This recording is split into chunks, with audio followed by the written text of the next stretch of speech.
When you're a spy, certain things come easy. You never have to pay your parking tickets. The IRS leaves you pretty much alone, provided you don't try to deduct TEC 9s from your 1040EZ. It's okay if you have sex with someone you don't actually like. In fact, it's often encouraged. And if on the off chance you fall in love with the wrong person and have to kill them, or they try to kill you, your boss rarely asks for you to fill out a purchase order for a body bag or extra bullets. But not even being a spy gets you out of having lunch with your mother. It was a Tuesday, and because she lied and told me I was taking her to the orthopedist, I was sitting poolside at the Hotel Oro having lunch with my mother, Madeline. The Hotel Oro is one of those hotels on South Beach that no one actually stays at, but everyone seems to visit. It has an Olympic sized infinity pool, which seems odd when you consider the ocean is only 5 yards away. But then the ocean doesn't have full bar service and cocktail girls dressed in gold bikinis serving you finger foods. At night, DJs spin Euro trash for Paris Hilton, and the entire hotel throbs onto the street like it's an actual living creature that feeds on celebrities. My mother kept lifting her sunglasses up to stare at the people being seated at the tables around us. You expecting someone? I asked. Fiona said she might join us, my mother said. Fiona was my girlfriend for a while, then she was not my girlfriend for a while, then it was just confusing and a little violent, in a good way, and now she's more like a business partner, but might be my girlfriend again sometime soon. It's complicated. I don't like you calling her, I said. She told me the cutest thing yesterday, she said. The problem with having your business partner being your former and maybe future girlfriend is that it's hard to make any essential mandates about behavior. You risk pissing off someone who may or may not call your mother either way.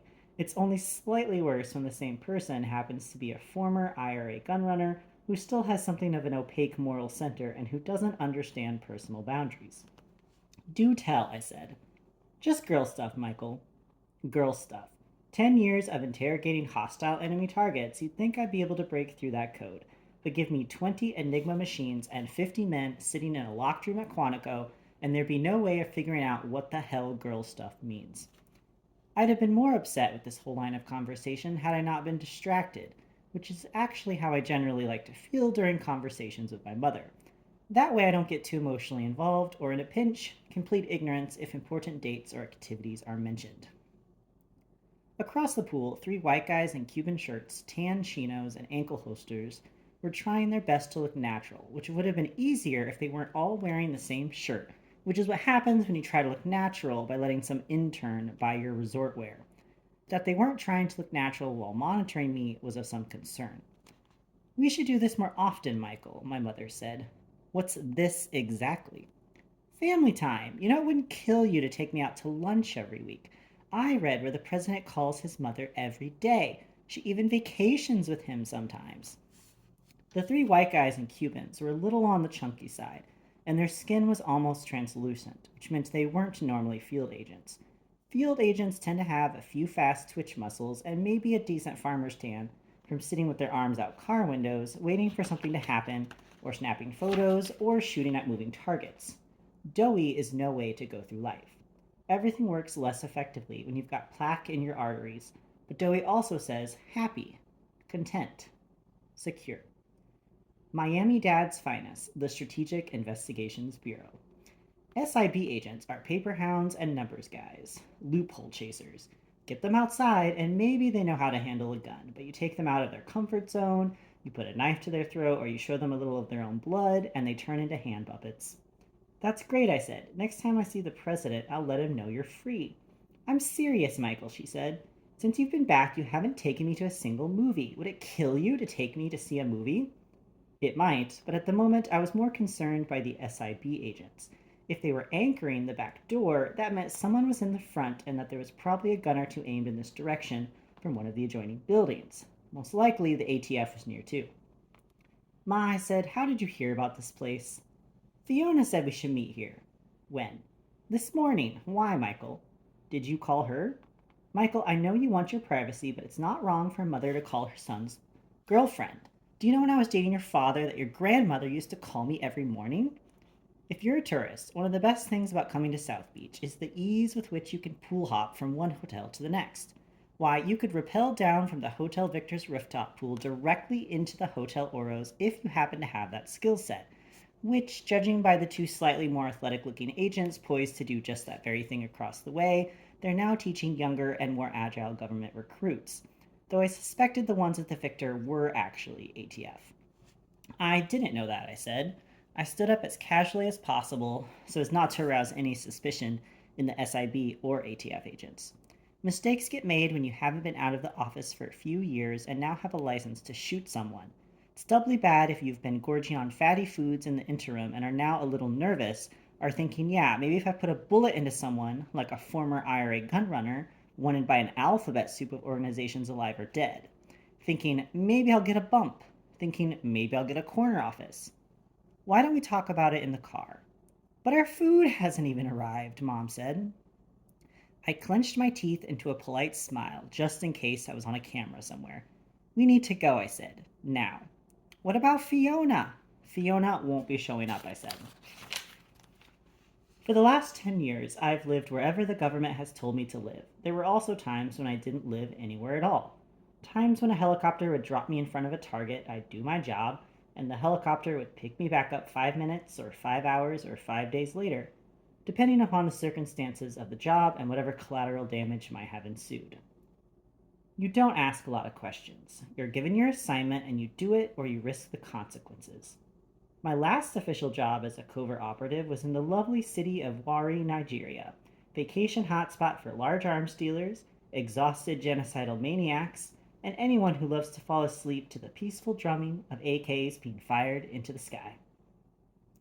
I was sent there to dispose of a problem.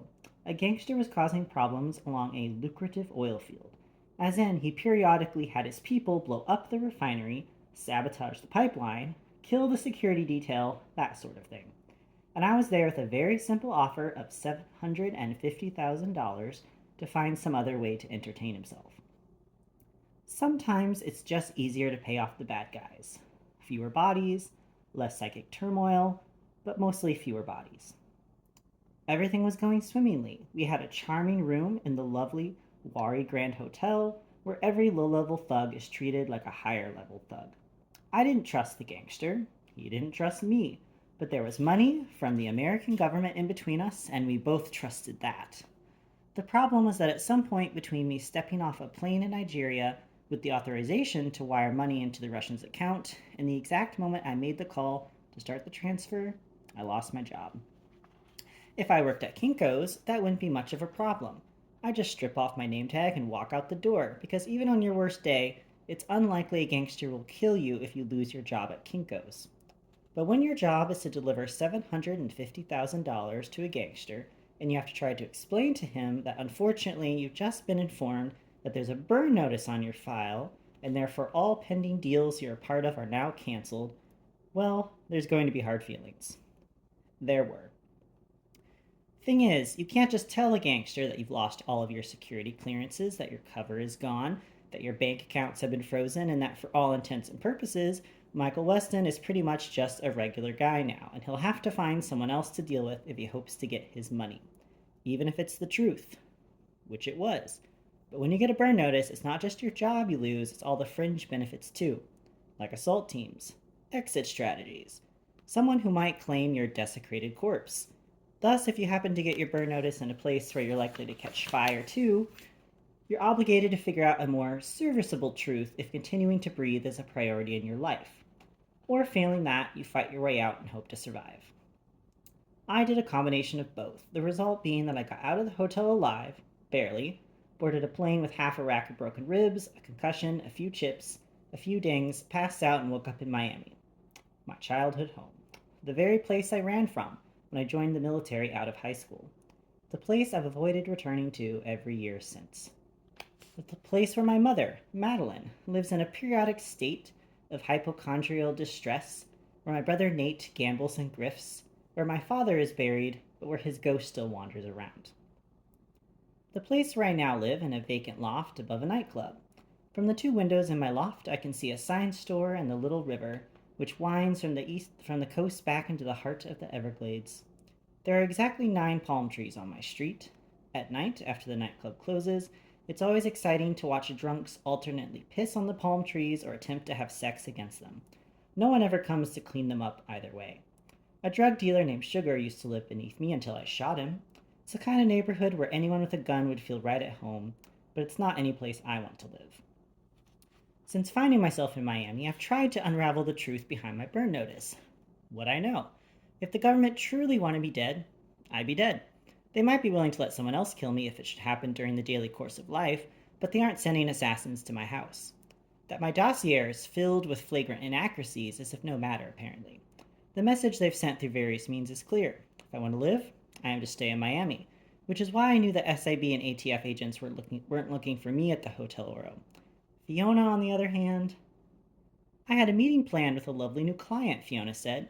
We were standing in my kitchen, and since I'd missed lunch entirely, I was trying to eat enough yogurt to raise my blood sugar to a level where I could hold a conversation with Fee without having the veins in my neck break through the skin.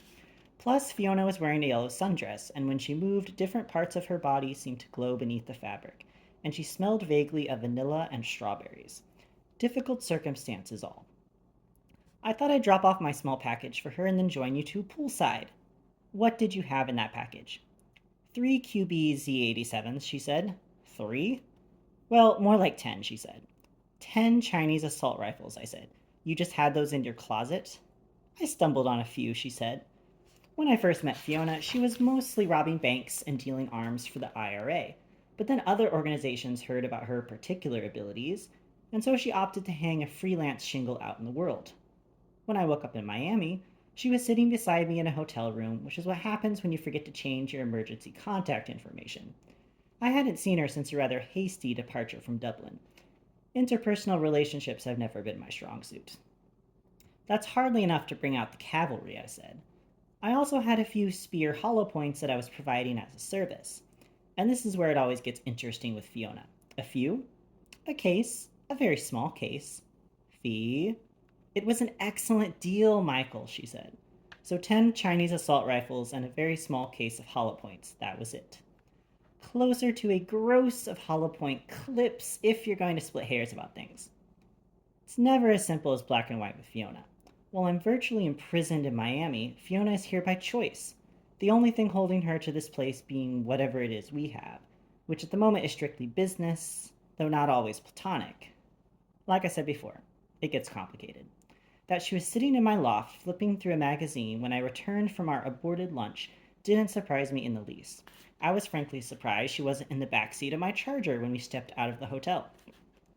You didn't think to maybe pick up the phone and warn me when you realized the deal was off? And let you grow complacent in your job? In order to make money, in order to survive long enough to find out who had burned me and why, I've been forced to take a few odd jobs helping people, and Fee has been kind enough to provide tactical support. On her off days, she's got her own business interests. The less that possibly involve me and my mother in the firing line of crooked-fingered agents, the better. I was there with my mother, who you should call more often, she said. You're changing the subject, I said.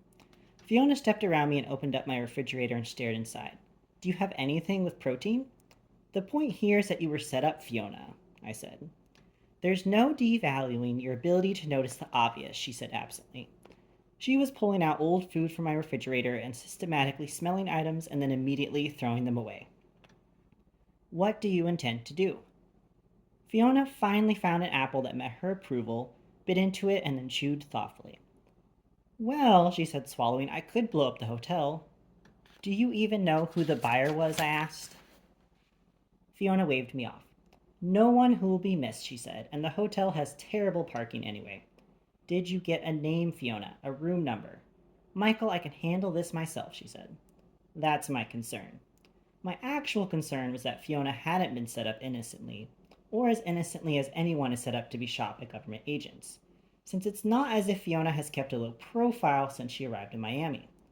If the ATF was interested in grabbing her, they could have gone to her condo, or they could have parked a detail of agents inside of my loft. None of it felt right.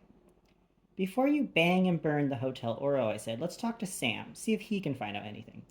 Fiona sighed. No spontaneity, she said.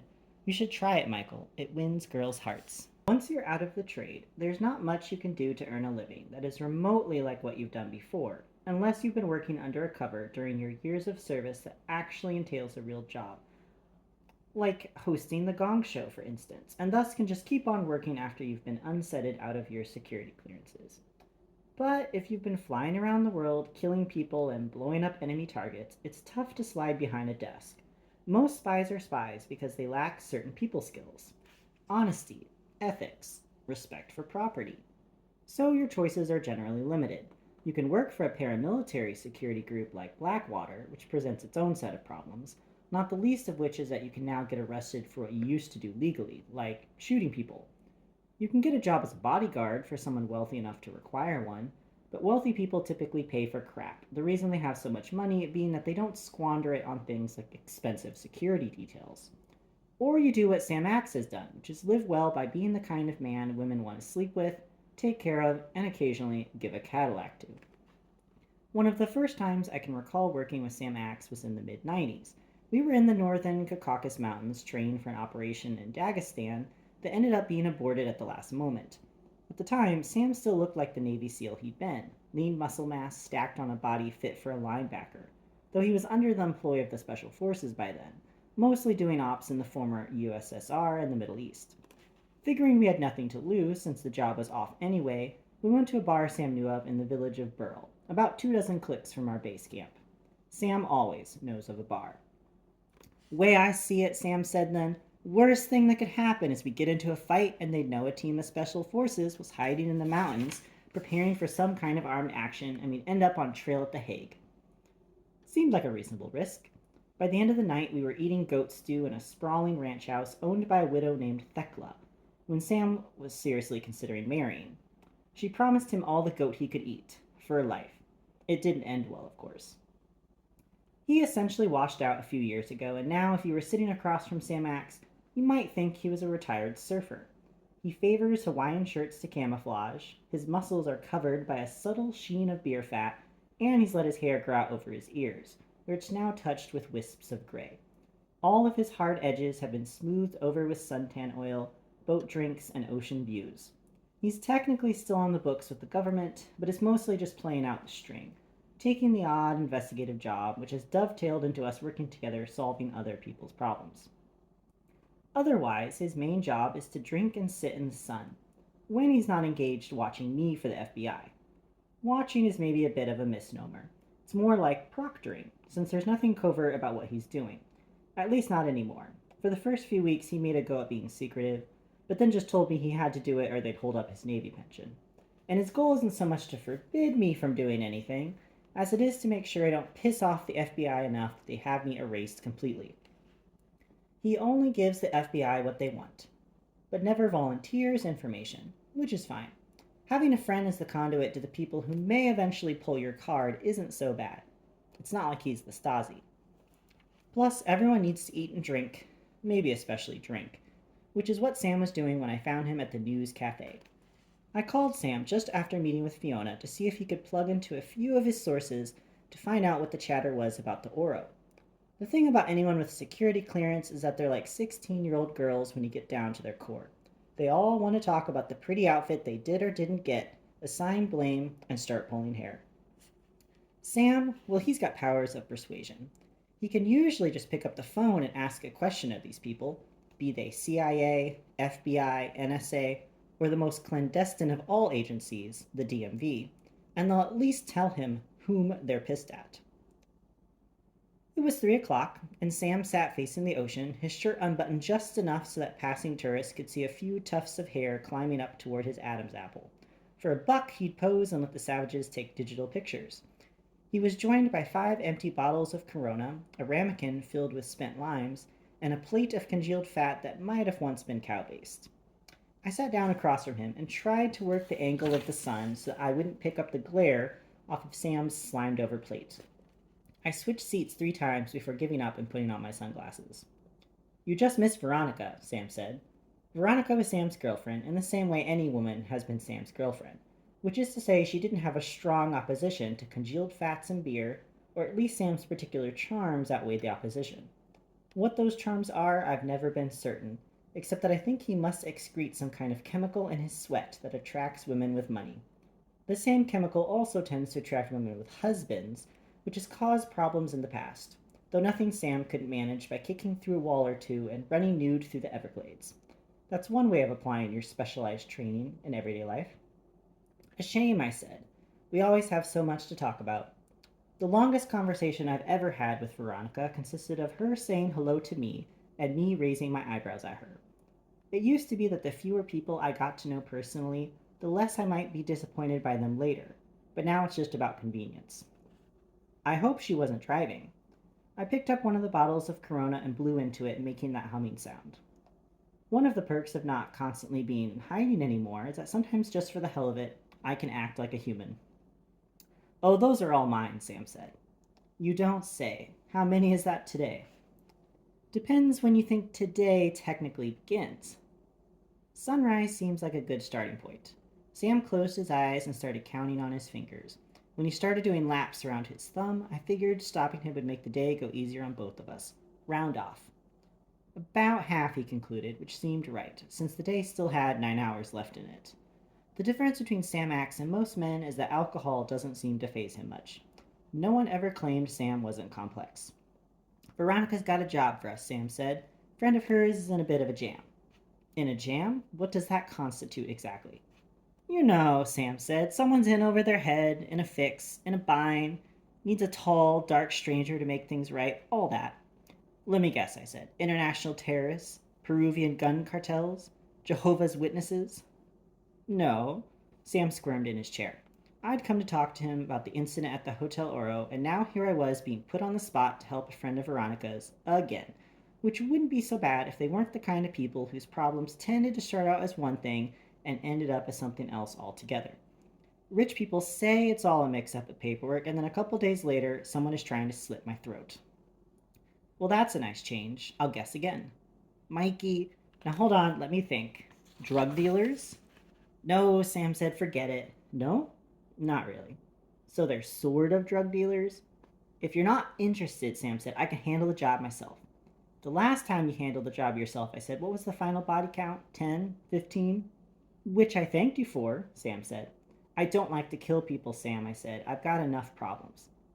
They were all very bad, he said. They were all bad. That was true. But a human life is a human life, and my sense is that I'm not living in a cartoon. Even the worst psychopath is someone's child, brother or sister, husband or wife or parent. If you have to kill someone to save your life, you kill them. But if you kill someone because it's easier than negotiating, you're no better than a dog that bites you just because it doesn't like your smell. It might be in your nature, but it doesn't make it the right thing to do. Still, I said, if I'm going to do whatever this is, I'd like to know that no one is going to be firing Scud missiles at my car. When did that ever happen?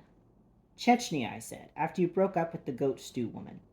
Sam made a noise that was somewhere in between a grunt and a sigh, which is about as close as Sam gets to true emotional response. It's an easy job, Sam said, I promise.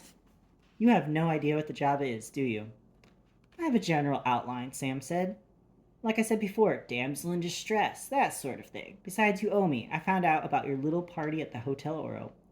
I was having lunch with my mother, I said. It was Fiona's party.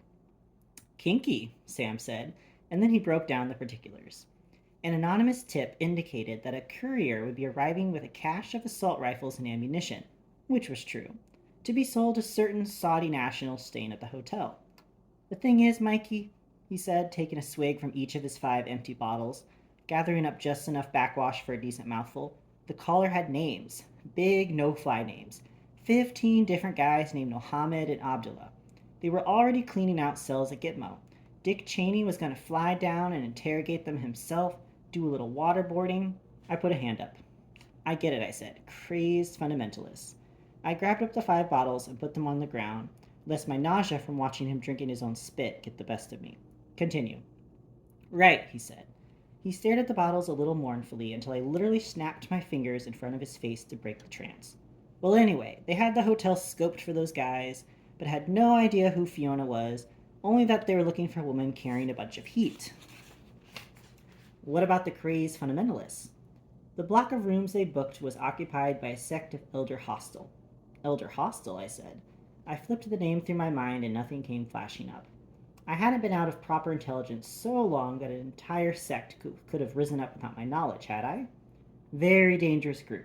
Sam pulled out his wallet and rummaged through it for a moment, finally coming up with a glossy piece of paper he'd folded too many times.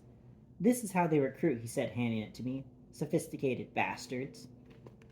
I unfolded the paper and learned that once I turn 55, I'll be eligible to travel the world with 160,000 other active seniors in a continuing quest to educate themselves about the world via extraordinary learning adventures. Who has access to the hotel's computer system? I said. You'd have to get a subpoena for that information.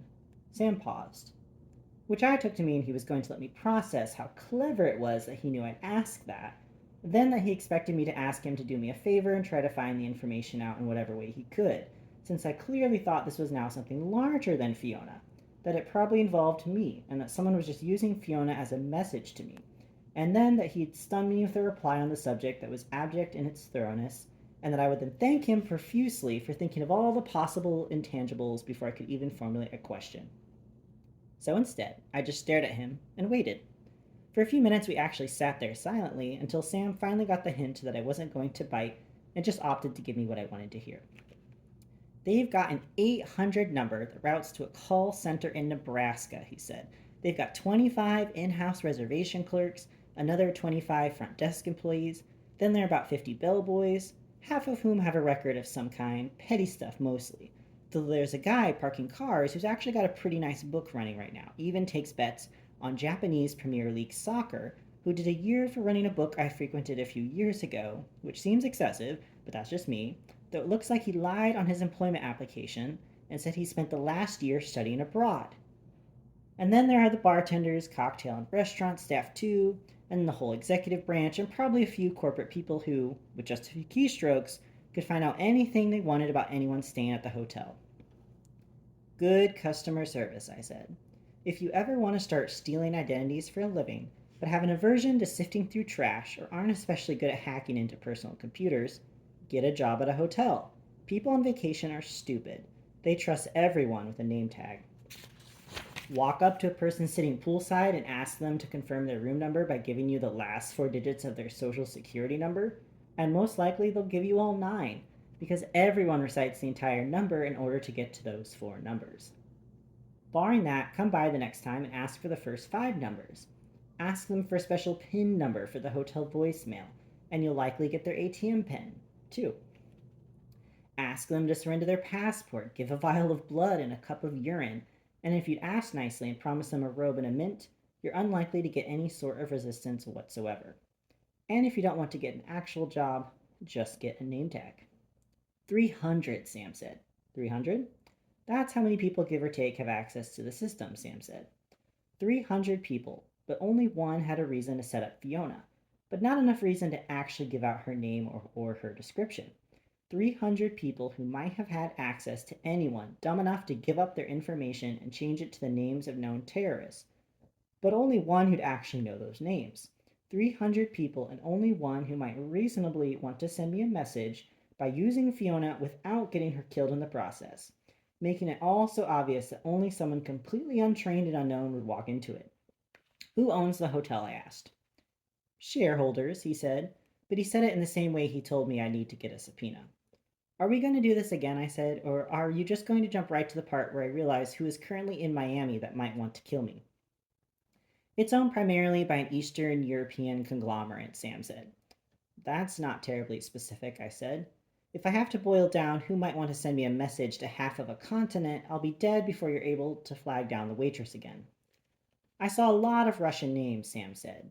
Wouldn't it be nice if they could just forgive and forget? We won, you lost, not too many people died in the process.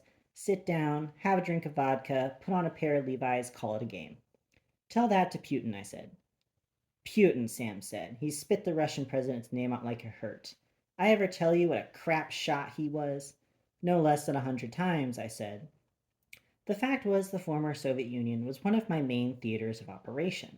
The other fact is that apart from Cubans, the majority of organized crime in and around Miami belongs to the Russians.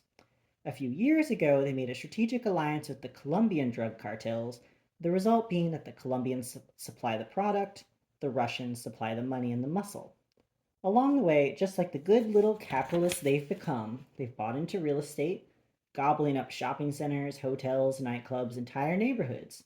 You move your money around enough, build legit businesses to shelter and protect it, invest in real estate, line the pockets of county commissioners, make donations to congressional campaigns, maybe drop a grand to the ACLU and the SPCA too. And people tend to forget that it all started with cocaine and heroin, and all they see is the gentrification your money provides. I don't know the veracity of this, Sam said, because you understand the boys were a little embarrassed that they kicked in a bunch of doors and pistol whipped a few seniors, but no one in the hotel's management put up any stink. Repaired the doors, fixed things right back up, and that was that. Even gave a few of the agents vouchers for free massages. This doesn't scan, I said. Fiona gets contacted for a gun buy, and it turns out it's a sting, but no one gets stung. 100 different people they could have gone through, big timers, and they pick fee and just let her walk, and then the specific names of terrorists. One of the first things you learn about being a spy is that there is no chaos. Everything that appears random and disorganized but ultimately disastrous is likely to have a deep and intricate network of connective lines holding it all together. People walking down the street see a man in a suit running and they think he's late for a meeting. On the next block, they see a woman screaming into a cell phone and they think she's having a bad day.